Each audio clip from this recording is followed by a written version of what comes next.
hope that what I'm about to tell you serves as a lesson to those who think about taking their own lives.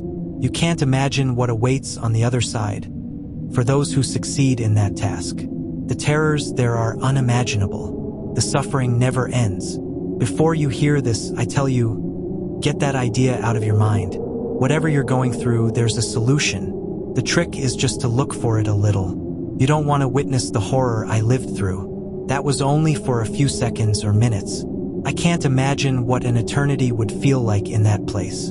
Everything happened when I was in school. Outside of school, I saw myself as a normal, happy, fun boy. But inside those walls, I was a victim of bullying.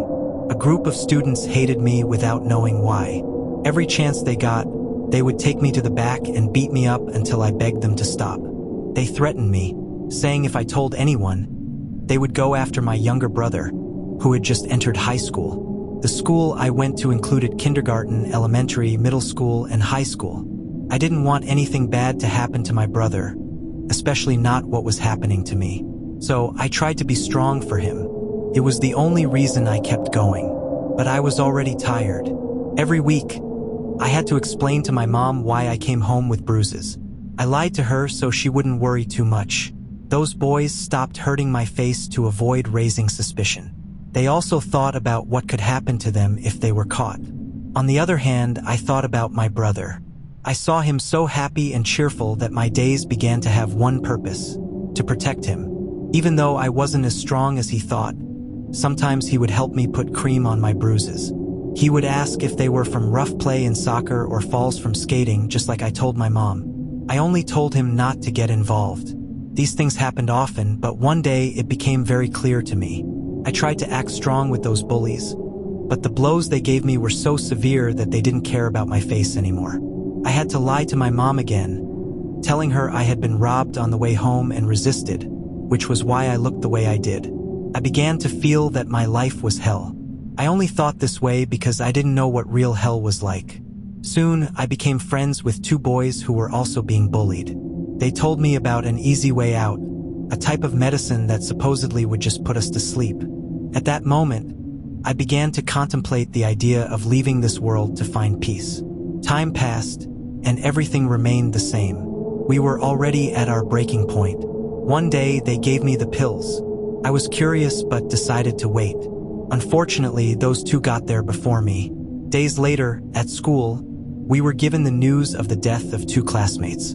According to the report, if they had been discovered in time, they could have been saved.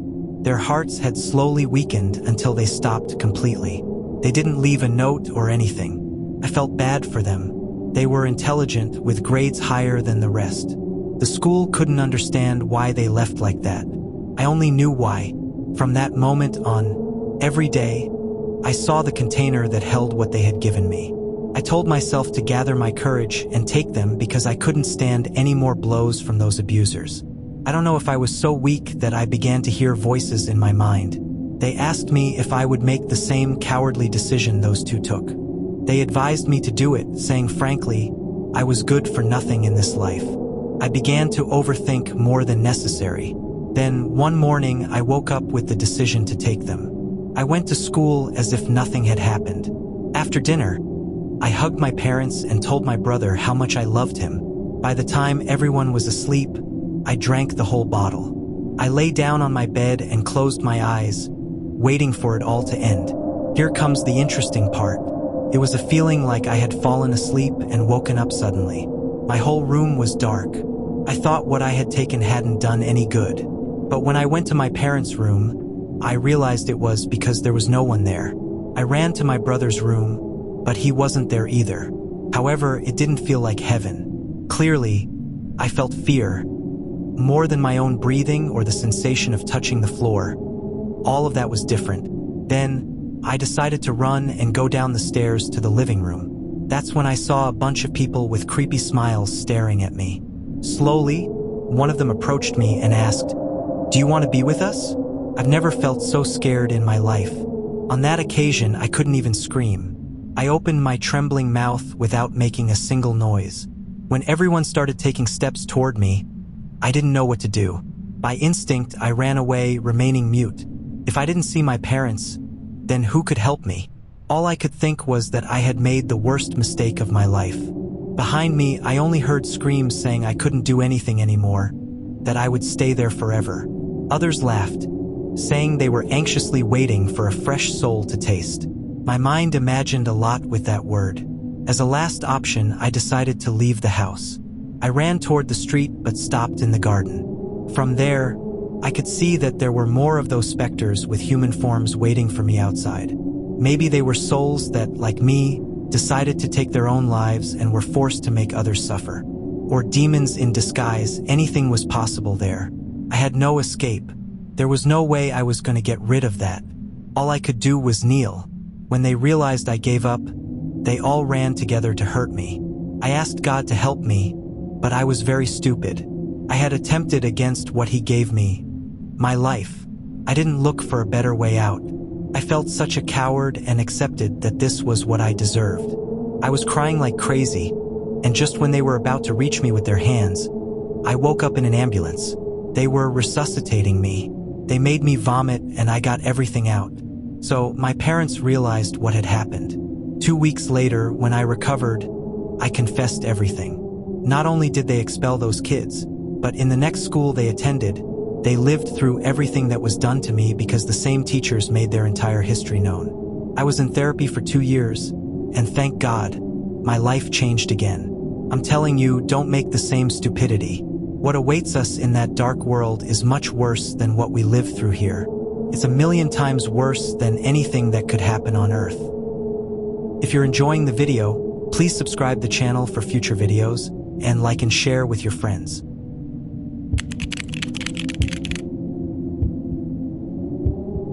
Valentine's Day has just passed, but in these days, thousands of cases of infidelity are also known. Infidelities that don't end well. There are times when impulses win, and people end up doing things that can hurt others. With the fear of being judged for what I'm about to tell you, I want to reveal what I experienced, not only to make others aware of their decisions, but also because it feels like a way to confirm what I had already read in a couple of books. It's a crazy thing. I admit, if I hadn't witnessed it, I wouldn't believe it. I don't want to scare you, but there is an afterlife and something horrible happened to me. I'm Ricardo Ruiz, and this is my story. I want to start by saying I am an avid reader, and the book I review every time I can is The Divine Comedy by Dante Alighieri. As many of you know, he was a poet who described hell for the first time in history. That man divided it into circles, one for each sin for which any soul could be damned. I always wondered how a simple poet could have written a work of art like that. I spent a lot of time thinking that maybe he was right in some way. The facts revealed in those pages could hardly be invented. I read a lot on the subject. I appreciated the painting that was done of the circles, and in a way, I felt very curious to confirm it. I was at university studying history, and that's where I met Elisa. One day, she approached me when she saw me reading The Divine Comedy. I ended up becoming friends with a girl who talked about and liked the same things I did. We went to museums and shared so much time together that we eventually became a couple. But not in the best way. I was selfish with her, and in the end, I convinced her to break up with her partner so she could stay with me. An older man who, up until that moment I didn't know and didn't care about, was part of her past. I'm not going to lie, she was unfaithful to me. I clearly knew it was wrong, but her body and beauty tempted me to the point of proposing the wrong thing. I tried to convince myself many times that if my heart was born to love her, then everything was fine. Sometimes it made me feel bad because her ex-partner wasn't a bad person. He gave her everything a woman could expect from a man. But in the end, after spending so much time with me, something was created that I later regretted. Back then, I enjoyed the days I lived for and by her. I fell in love quickly. In a matter of weeks, we made so many plans for our future that it was impossible not to get excited about her. With time, I introduced her to my parents. When the time came, she even spent weekends at my house. Everything was going better than I expected. Soon, I ended up confessing to her that I was interested in knowing the circles of hell, just to check what was written in the Divine Comedy.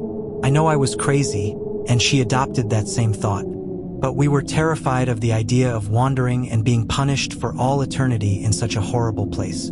Or maybe it was a stupid idea that I confessed, but I didn't know what she was calling into my life. Soon, Dante's ideas were left in the past. Despite having so many things in common, we began to experiment with other things. I wasn't a party boy, but because of her and her friends, I ended up going to clubs on weekends, hanging out with a class of people totally different from me. I liked it. I felt like I was barely living and enjoying myself. I had to think about all the time I had wasted reading those books. My parents often told me they saw me happy with Elisa, and the truth is, I couldn't deny it. Only when I talked to her did I thank God for putting her in my life. But what came next made me reconsider everything. Once we went to the movies. I don't remember what movie we watched, but it was one of the last showings of the night. When we left the center, almost all the stores were already closed. I was walking, holding hands with Lisa, my girlfriend, the one I loved so much, but someone was waiting for us outside. That was her ex-partner. I saw him for the first time when he caught up with us on a deserted street and drew his gun, pointing it at me, trembling, looking me in the eyes. He insulted me in such a humiliating way and told me my life was going to end. At that moment, unfortunately, no one was passing by, and I didn't even think about saving myself. After a while, the man, hurt for not being able to be with the woman he loved, pulled the trigger. The impact went straight to my chest. I fell on my back and remained there, agonizing, while the author of such a crime fled. Elisa screamed, and some people came, but I couldn't hold on anymore. I ended up fainting, something dark for a while, until my vision cleared. I was in a rocky place. The floor was so hot that I stood up quickly. The impact on my chest was coming out liquid, but I felt absolutely nothing. When I looked better, I could hear some chains ringing over and over again in the distance. I decided to walk in that direction. I was very careful with the floor. There were thin threads of lava everywhere, as if I was very close to a volcano. The sky was red, and the air was breathed with great difficulty. When I got to what caused the sound, I found myself in front of an endless row of chained people who were being whipped, not only by the lashing of a huge and deformed beast, but also by the strong winds that knocked them down and made them burn with the lava on the floor. That was the second circle of hell, described by Dante Alighieri, where they condemned the sin of lust. Seeing all those people, or souls, suffer because they couldn't contain their carnal desire or resist temptation made me think that at any moment, someone would appear to force me to join them. A demon with red skin and a pointy tail smiled at me and asked where I wanted them to put the chains on me first. On my hands, feet, or neck. Running was useless. We were in hell. I was never going to escape from such a demon. I told him to please have mercy on me, and that unleashed such a scandalous laugh that even the damned souls turned to see what it was about. When they saw me, they demanded the demon whipping them to chain me too. I didn't want that. I ran away without thinking because I couldn't imagine such a fate for all of life. But they caught me. That beast ran after me, and just before being caught, I reacted. I was lying on the floor at Elisa's feet, trying to get some air into my lungs. The ambulance had just arrived. They didn't have to revive me, but they did try their best to prevent me from dying again from fluid loss. Fortunately, I was able to save myself. We reported the one who shot me, and they imprisoned him. But I also ended up with Elisa. She was the sin for which they had condemned me. I still don't know if I have a guaranteed place in hell or if I experienced that because of the obsession I had with Dante. But I know what I saw. Try to stay sane, but I hope that after losing our lives, a fate like the one I witnessed doesn't await us all.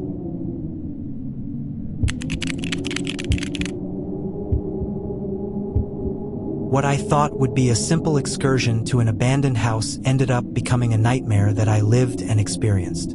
Just remembering everything that happened, or could have happened, makes my skin crawl. I'm Karina, and this is my near-death experience. I come from a humble family. I'm not talking about money because my father's job was prestigious. I mean, we came from the bottom. My parents, my sister, and I lacked absolutely nothing. But the one who turned out different from all the others was me. I was always rebellious. I liked being on the street more than at home, and I always gave my parents problems. At that time, it had only been about 2 months since I graduated from high school. I told them I wanted to take a year off before entering college. Surprisingly, they agreed, and I enjoyed it as much as I could. Among all the things I did with my group of friends, who were as crazy as me, there was the idea of visiting an abandoned house located in the middle of the forest. More than a house, it looked like a mansion. Julio, one of my friends, said it was rumored that all kinds of ghosts lived inside and that the best thing that could happen to us in life was to see one so we could tell people.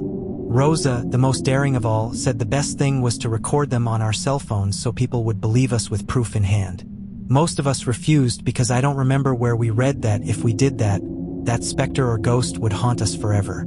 As I said before, I was very skeptical, but I was influenced by popular opinion. Apart from that, I never liked supporting the ideas Rosa proposed for reasons I won't say. The journey to the house was longer than I expected. It took us almost 2 hours to get there, but we finally made it. It was located on a slope that looked like a hole in the middle of the forest. Evidently, the passage of vehicles up there wasn't allowed. According to Julio, the house was more than 100 years old, so who knows what everything was like back then. Leaving that aside, we entered very easily. The door showed no resistance, but inside, everything was covered by vines and weeds that entered through the windows and went under the wood. It was lucky we had taken flashlights, although I feel the ones on the cell phones were more than enough. We fulfilled the mission to explore the main areas. The second floor had the rooms. The place was more dust than air. Rosa lent us some masks she was wearing, who knows why. It irritated me to have to accept her help. We went upstairs, and since we saw many doors, we decided to split up. I entered a room by myself. The bed and everything else seemed to be in good condition, but it was noticeable that if I sat down, everything would fall apart. I didn't want to check it. I checked some drawers, trying to find something valuable, but I had no luck. When I approached the window, I noticed it was sealed by boards. The wood had deteriorated so much over time that removing them was very simple. One by one, I took them off, and I think that was the worst thing I could have done. When I did it, I saw the glass that faced the forest, but I couldn't open it completely. I felt something come out of the glass and go inside me through my mouth, like a current of air that shook me inside. It was something so strange. I had never felt anything like it. Immediately, I ran out and met up with Lucia, who was in the next room. I explained to her what had happened to me. It happened, and then I lay down in the hallway, waiting for everyone to leave the rooms they were in. When we met, I started to feel sick. The fever came on suddenly, and the aches in my body were unbearable. Julio had to carry me. I couldn't go on by myself, so the decision was made to leave. I was sure something had gotten into me in that room, but even though I explained it, we had no way of knowing what it was. As we left the house, Rosa saw, in the opposite direction from our way back, another cabin. One that no one noticed when we went down there. She said that maybe we could find help there and get some rest. But that was the dumbest idea I'd ever heard. If that mansion was abandoned, that cabin must be in worse condition. Julio said no, but before the others followed, a woman arrived, seemingly kind, claiming that she lived there. She said if we needed help, just to ask. At that moment, my body burned to say no more. Julio laid me down on the floor. My heart was beating too fast, and suddenly, there was silence. I only heard a voice, a friend's voice, that said, "Hey." Her heart stopped beating. I closed my eyes at the imminent idea that I would never wake up. But I did, although I don't think it was on the same level that I passed out. I saw myself there, lying there, while everyone else was doing everything they could to wake me up. It was like my soul was outside of my body but wasn't visible. I could only see what my eyes were showing me. My friends ended up accepting the lady's help, and they took me to her house. I don't know why, but I felt like that was still a terrible idea. Plus, they said that I was no longer alive, that my life had vanished and I was just a body. I felt no pain or sadness. I just watched as if there was no heart inside me. I know how it sounds, but I'm telling it exactly as I lived it. That lady welcomed everyone, who seemed impatient to call the police or something. She, without hesitation, told them in the living room that no one would come out of there and that they could have saved me if only they had gotten away from the mansion. From what I understood, whatever it was that caused me to die was weakening. If we could imagine, my friends were scared. In fact, Julio carried me again and said he would get me out of there. He didn't lose hope in saving me. Rosa and Marco stayed in the house, full of fear. They said they didn't know what was waiting for them out there. They were the biggest fools. Julio was right to walk away with Lucia. That woman ended up taking the lives of those who stayed in a very cruel and atrocious way. They could barely get out and run, with Julio carrying me between the two of them. They moved away at full speed, resuming the path that brought us to all this. Then everything went cloudy. I stopped seeing them. Everything went dark, and when I fully woke up, I saw tree after tree passing by in the arms of my friend. Tired, I lost my life, but for moments, minutes only, I believed that everything would be some kind of vision.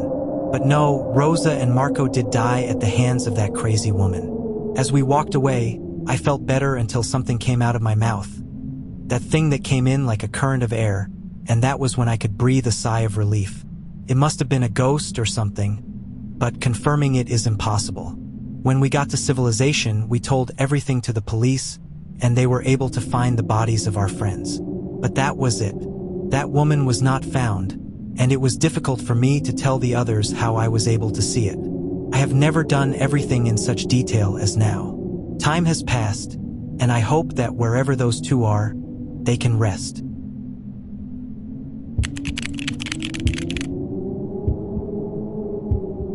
What you are about to hear, I don't know how you're going to receive it. Maybe some of you already know the kind of things that can happen in a low-income prison, but not in as much detail as I'm going to express in these words. Maybe by the time everything comes to light, I will no longer be among the living, or I will have given in to evil to stay alive. That's why I found a way for this story to get out of these walls that imprison me so that everyone knows it. I also want to keep the person who is going to send you this email anonymous. I ended up in prison for committing an unforgivable crime, not only before the law but also in the eyes of God. I took another person's life because I was trying to steal her purse. It was about a woman, a preschool teacher. I didn't want to do it forcefully, but everything got confusing, and I ended up pulling the trigger in the middle of all that. I understand that my family is disappointed in me. I don't receive visitors for the same reason, and to be honest, I prefer it that way. I don't want them to think that these people are good when they really aren't. The guards are also part of all this. The moment I entered jail, they put me in a cell. The first thing I saw was my partner. He was very tall, almost 2 meters, and so corpulent that sometimes I preferred to sleep on the floor. I thought I wasn't going to survive 2 days with a man like that by my side. But he turned out to be so kind. That was the impression he gave me. And like a fool, I ended up falling into his game. The truth is, the days were not bearable, but what else could I do? After all, they sentenced me to 20 years. I would get out of there very old and without the love of my family, not even my mother's. Soon, I ended up getting to know the inmates in the yard. I hung out with those who played sports or those who exercised by lifting weights. I thought it was a good idea to have friends, or at least to be liked by as many people as I could. But I never imagined it would be such a difficult idea. The prisoners there seemed evangelical. They often told me that something good was waiting for me, and for a moment, I thought they were referring to God's blessing and all that. I shared my ideas with them, we told each other intimate stories and so on, but nobody seemed to care about what I did. Sometimes I wondered if it was normal or if we all had to accept each other in there. As the days went by, I noticed that my partner, Zelda, spent his time meditating. And sometimes he talked to himself, but he also recited prayers in a strange language. He himself told me one day that I should never dare interrupt him when he did that, and I had no problems. I thought he was praying to God or whatever. Until that moment, everything seemed normal to me. A prison, well, not so pleasant, but the bottom line is, the worst thing I could have seen on this earth was not until that day. A guard asked me if I wanted to go to the bathroom. There's no place for that in these cells, so I said yes. He took me out, and I saw that all the inmates were on the floor with their legs crossed, praying in the same language as my partner. The guard told me not to say anything until we got to the bathrooms. While there, he revealed to me that all those prisoners sold their souls to demons who deceived them with who knows what. I asked him how he knew that, and he told me that one of them confessed it to him one day, a prisoner who they themselves ended up killing because he refused to belong to what they called a new religion. He warned me to be very careful because they would come for me soon. I stayed for a while in the bathroom, thinking about what he had just told me. When I asked him why he revealed that to me, he confessed that he was a Christian and that he couldn't tolerate being put to work in a place like that. Apparently, they denied all his transfer requests out of spite. He sent me back to the cell, and from that moment on, I saw the prisoners again as before. That supposed kindness they had was a tool to try to convince me to do what they all did. That was it, Satanism. They had created a religion that terrified me. The things that must have happened for something like that to be founded must have been unimaginable. Since that night, all my days were terrifying, until my partner, Zelda, told me it was time for me to become one of them. He told me about that something that they worshipped and that it was best for me to do the same. Immediately, I refused. I told him that it was an abomination, something reprehensible. He got angry. I couldn't contain my words, and then he took out a very sharp object and began to hit me in the abdomen until he left me lying on the floor. The guards intervened and removed him from me. I couldn't do much against such a big and strong man. Dragging me, they quickly took me to the infirmary, and there I lost consciousness. When I woke up, the whole room was empty, without nurses or medical devices. I left as if nothing had happened, without being hurt or in pain.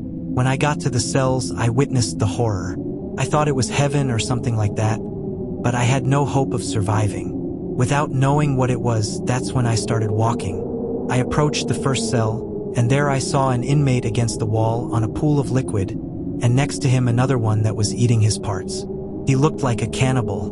When he turned around, I realized that it was my partner. It was him, but his eyes were red, flooded with hate. All the prisoners were like that, as if the very devil had entered them. I tried to run away from there, but everything was dark. As I ran, I began to feel very cold. I don't know if I'm crazy, or that's how I remained, but what I could understand or feel is that that demonic partner fed on pure souls. That's why they were condemned to that place, a gloomy prison where the hallways had no end. I remember that a similar explanation had been given to me by the guard, an explanation that didn't make sense to me at that moment. Maybe someone else had returned from the dead and told me. I began to cry in the middle of the darkness.